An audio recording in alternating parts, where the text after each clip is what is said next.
কাঁটা তার দিয়ে ইয়ে করবেন, ঘেরাও করবেন, তার জায়গার মধ্যে তিনি পার্মানেন্ট ওয়াল করেন করুন। এটা এটা ঠেকানোর জন্য তারা নদীতে কুমির এবং স্থলে তারা সাপ ছাড়তে চায়।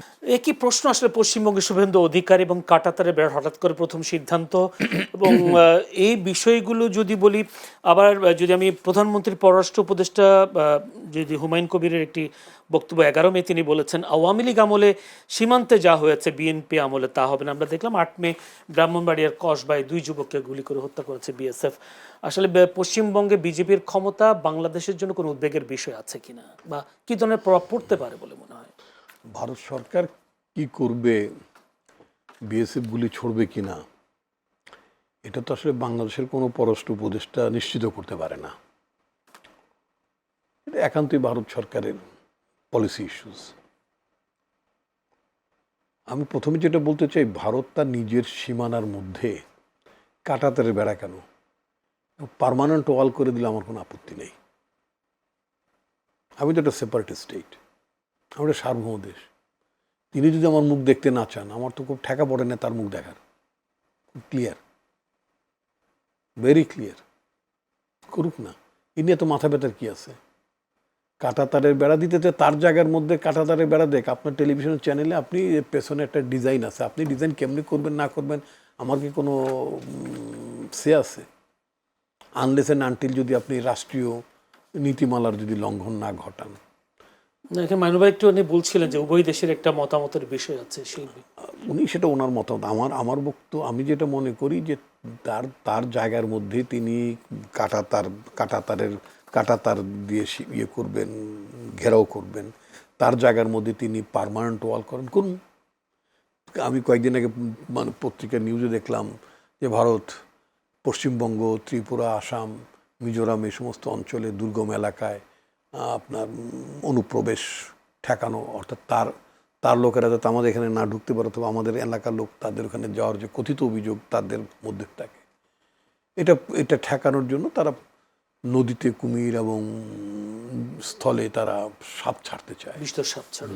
তা আমি সেক্ষেত্রে আমি কয়েক জায়গায় বলেছি ইতিমধ্যে, তার সীমানার মধ্যে তিনি সাপ ছাড়েন, মানে তার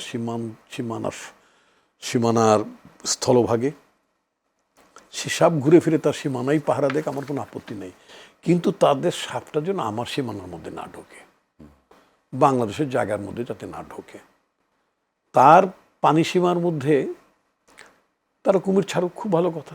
কুমির কেন, আরও কোনো হিংস্র প্রাণী যদি ছাড়তে চায় ছাড়ুক, আমি জানি না এর ছাড়া কোনো হিংস্র প্রাণী আছে কি না জানি না, ছাড়ুক, আমার অসুবিধা কি? আমার কনসার্ন হচ্ছে ওই কুমিরটা যাতে আমার পানি সীমানার মধ্যে না ঢোকে।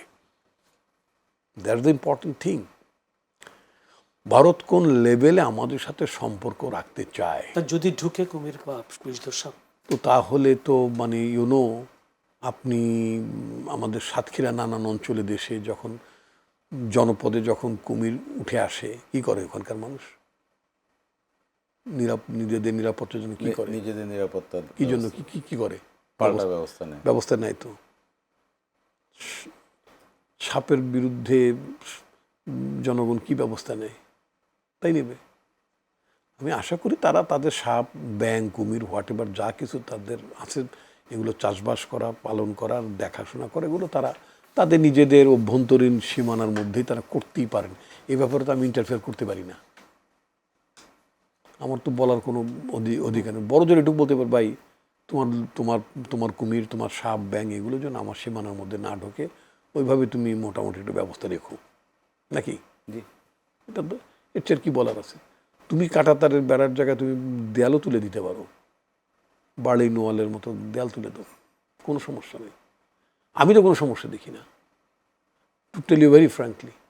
পার্মানেন্টলি দেয়াল তুলে দাও, কোনো সমস্যা, বরং তাতে আমার সীমান্ত সুরক্ষিত হবে। এবং তারা যদি সিমেন্টের সংকটের মধ্যে পড়ে, they can purchase cements from Bangladesh.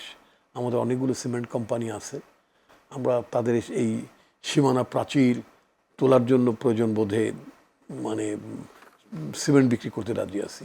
বিনামূল্যে তো দিবেন না? বিক্রি করতে রাজি আছি আমি তো।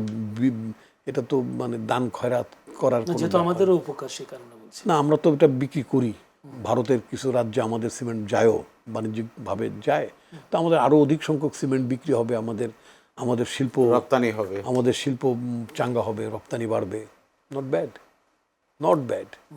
এখন কথা হচ্ছে নেক্সট ইস্যু যেটা আপনি বলেছেন, শুভেন্দু নির্বাচনের আগে অনেক কথাবার্তা বলতেন, আমি এগুলো ইলেকট্রাল রেটরিক হিসেবে দেখতে চাই।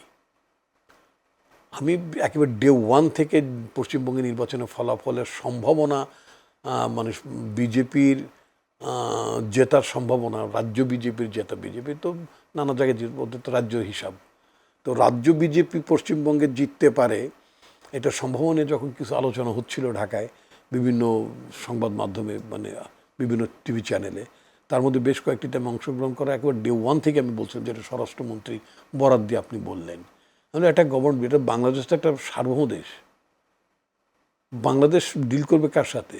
দিল্লি অবশ্যই ইন্ডিয়ান সেন্ট্রাল গভর্নমেন্টের সাথে। আমি তো পশ্চিমবঙ্গের কোনো ইস্যু নিয়ে কথা বলবো না, বা আমি মেঘালয়ের ইস্যু নিয়ে সরকারের সাথে কোনো কথা বলবো না, আসামের নিয়ে কোনো কথা বলবো। যেমন ধরুন আপনার আসামের মন্ত্রী তার তিনি বাংলাদেশ ভারতের সাথে সম্পর্ক হানি হতে পারে এই ধরনের মন্তব্য করেছেন। সেটার পরিপ্রেক্ষিতে বাংলাদেশের মানুষ ক্ষুব্ধ হয়েছে, এবং যার পরিপ্রেক্ষিতে পররাষ্ট্র মন্ত্রণালয়ে ভারতীয় অ্যাক্টিং হাই কমিশনকে ডেকেছে, আপনার মানে প্রতিবাদপত্র তুলে দিয়েছে। বাংলাদেশের কাজটা করেছে, পশ্চিমবঙ্গের মানে ওখানকার কোনো লোককে তো ডেকে দেয়নি, বা আসামের কোনো লোককে ডেকে দেয়নি, ঠিক আছে। ভারতের কেন্দ্রীয় সরকারের স্ট্যাটাসটাই হচ্ছে ওখানকার মুখ্যমন্ত্রী হচ্ছে সেন্ট্রাল গভর্নমেন্টের একজন মন্ত্রীর সমান, সেটা তাদের দেশের, তাদের সিএম মানে চিফ মিনিস্টার। তো আমাদের সাথে তো কোনো কম্পেয়ারেবল কোনো পজিশন না, আমি তো কম্পেয়ার করব আমার কাউন্টার পার্টের সাথে, ইন্ডিয়ার সাথে। তা আমি যেটা বলতে চাই সার্টেনলি আমরা ভারতের সাথে একটা বন্ধুত্বপূর্ণ সমমর্যাদার ভিত্তিতে সম্পর্কর কথাটা আমরা বিবেচনা করি। You can't change your neighbour. আপনি তো আপনার এটা একটা আপ্তবাক্য আছে যে তুমি তোমার প্রতিবেশী বদলাতে পারো না, এটা আসলে যায়ও না। তো প্রতিবেশীর সাথে আপনার সম্পর্ক থাকতে হবে, প্রতিবেশীর সাথে আপনার লেনদেন থাকতে হবে। আমার যেটা প্রয়োজন তার কাছ থেকে সেটা নেব, তার যেটা প্রয়োজন আমার সামর্থ্য থাকলে, আমার যোগান বেশি থাকলে আমি দেব, নাকি? আপনার ছেলেটাকে আগে একটা চকলেট খাওয়াবেন, তারপরে না ভাতিজার একটা চকলেট দিবেন।